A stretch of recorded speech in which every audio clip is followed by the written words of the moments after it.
Time for the news, baby. Time to get busy.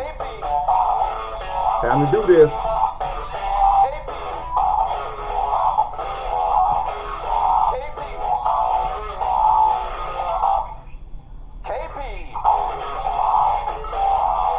All right, it's time for the news. Time for the news, people. I've kind of missed you for a couple of days, but today I have to give a big shout out to Kev Mack at Kev Mack Videos for giving me an opportunity to kind of tell my story about the things that I was going through back in my younger days in living in Los Angeles. Check him out at Kev Mack Videos on YouTube. That's Kev Mack Video on YouTube. Okay, we're gonna get into the news here today, and my topic today is basically a lot of bufoonery, coonery, and stupidity that's jumping off in the United States. There was a news reporter in Oklahoma today that thought it was her ever-present job to just call a guy her. This is a news station, so you got a black guy and you got a white lady that's on this particular station, and she actually compared him to a gorilla that was in the zoo in Oklahoma. And later on, she came on and she apologized. She was on TV crying and apologized and boo-hoo like they always do after they do something fucked up. And but the thing that upset me worse than her apology was the fact that this guy, I don't know what he was so busy trying to keep his job or whatever, when he was actually the victim. He's on TV, accepting her apology. This is a time for learning and all that. No, man, she just got through calling you basically a gorilla and a monkey on live TV, and now you just threw your manhood away by basically kissing her ass after she's offended you. That's unacceptable. That's unacceptable to me. Second story here, we got you got 3 people that were arrested on a hate crime. This is in San Bruno, California. They were arrested for a hate crime, kidnapping charges in San Bruno after finding a female relative with the black teen.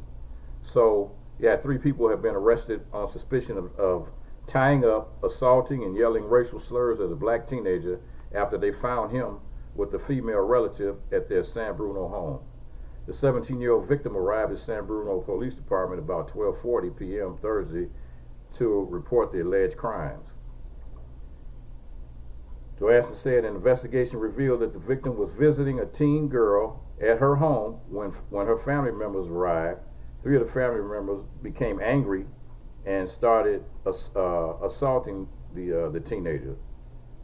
The family members ultimately restrained him using a rope, held him against his will, assaulted him several times, and threatened to kill him. And so they've been arrested.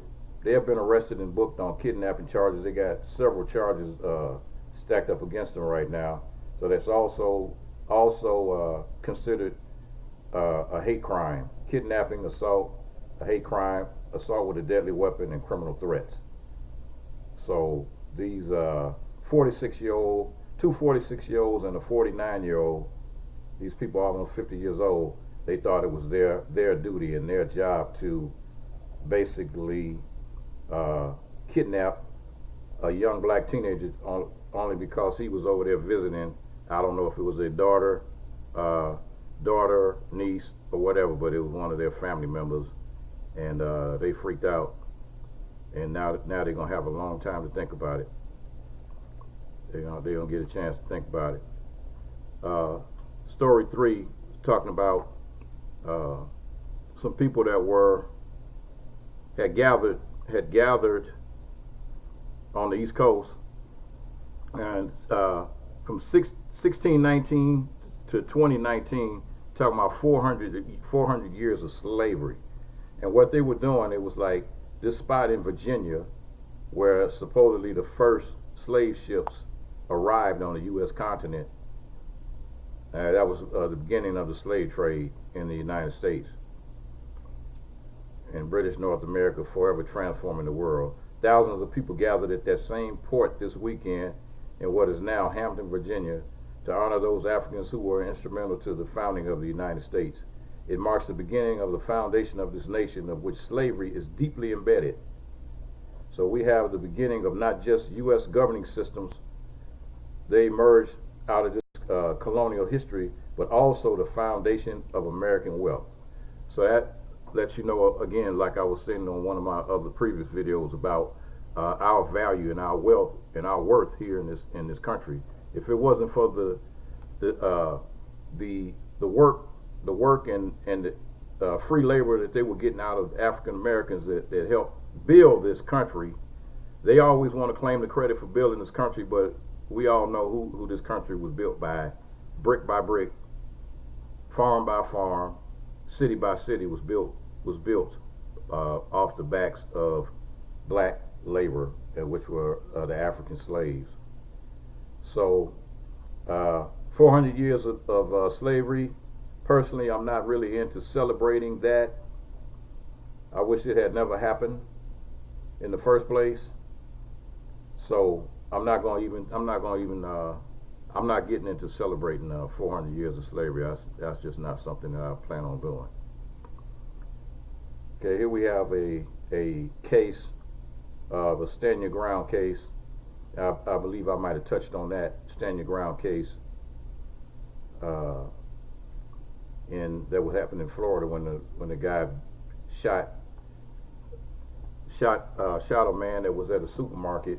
He was parked in front of a supermarket, and his girlfriend was parked in the handicap zone. And this terrorist with a gun decided that he was gonna, approach the car and started cussing at the lady, telling her, she couldn't park it, shouldn't be parked in the handicap zone, not even knowing whether the lady was handicapped or not. And so when her boyfriend came out the store, they got into an altercation, and the white guy pulled out a gun and shot him and killed him. So, he was talking about self-defense and all that.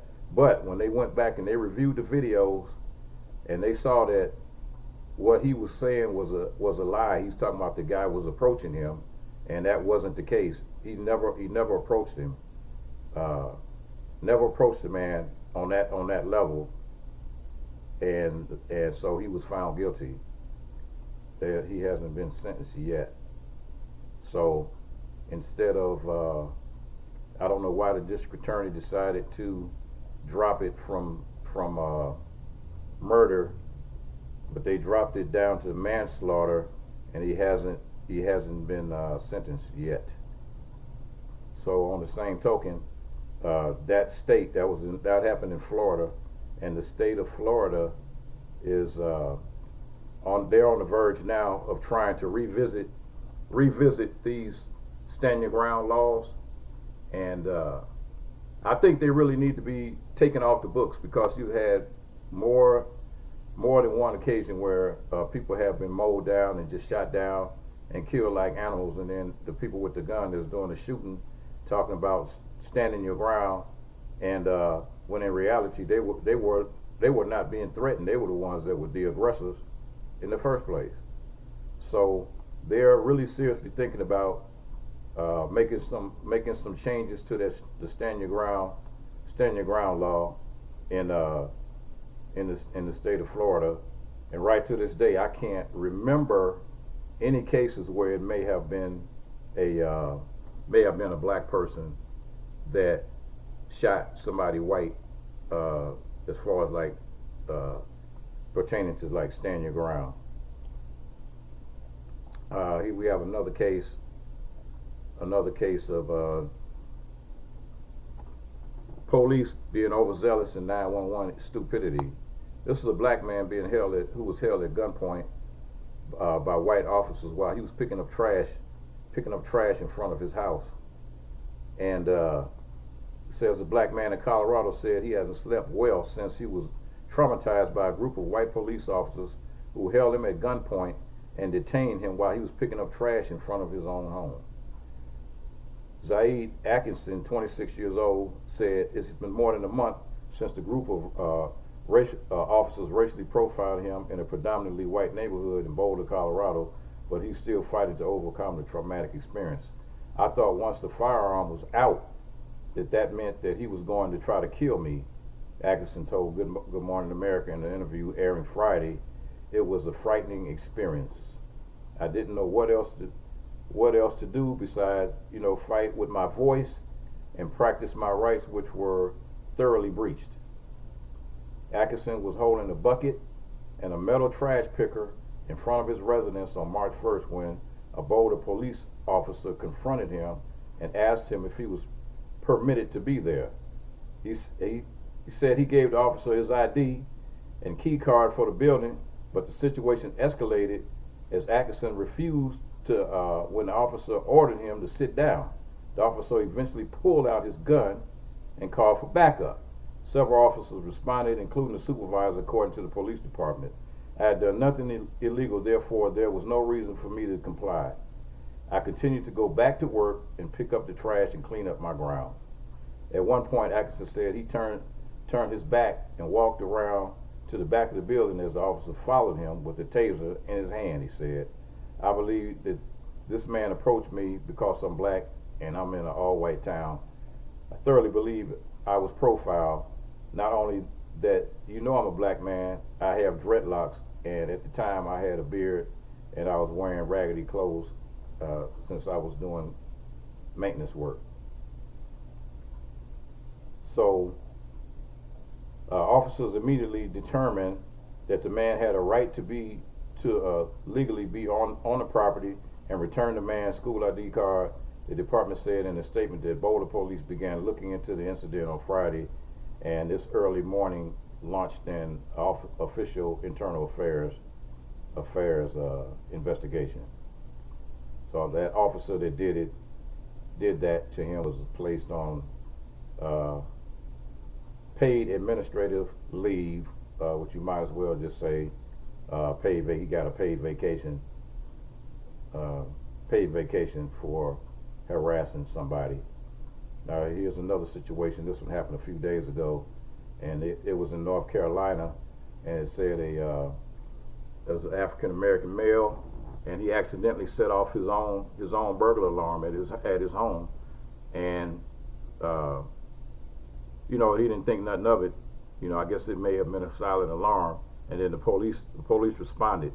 But when they responded, they came into the house, held him at gunpoint, and at that point they took him outside the house. He was like in his underwear, underwear with no t-shirt on, just had his underwear on, and they took him outside and kind of basically had him standing outside his own home in his underwear, and so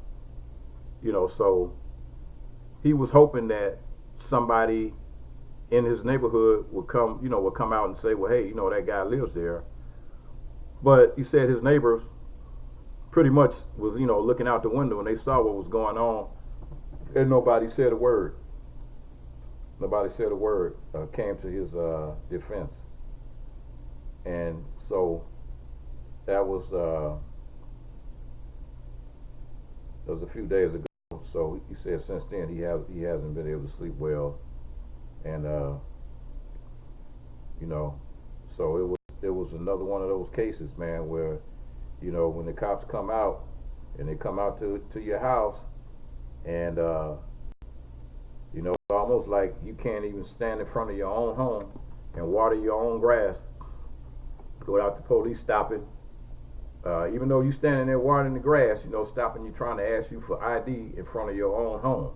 This is the state of affairs where we are right now, and it's almost like we're living in a police state that dictates that if you black, you better almost expect to get stopped, harassed, threatened, guns pulled on you, possibly beat. beat down and shot by the police here in the United States because they don't have any respect for you and they have no respect for your rights. So try to do what you can, to keep your eyes open and stay alert, and don't give these clowns any reason to pull that trigger. So okay, that's my view of the news, baby. So I want everybody to be safe out there. Be safe. Peace out.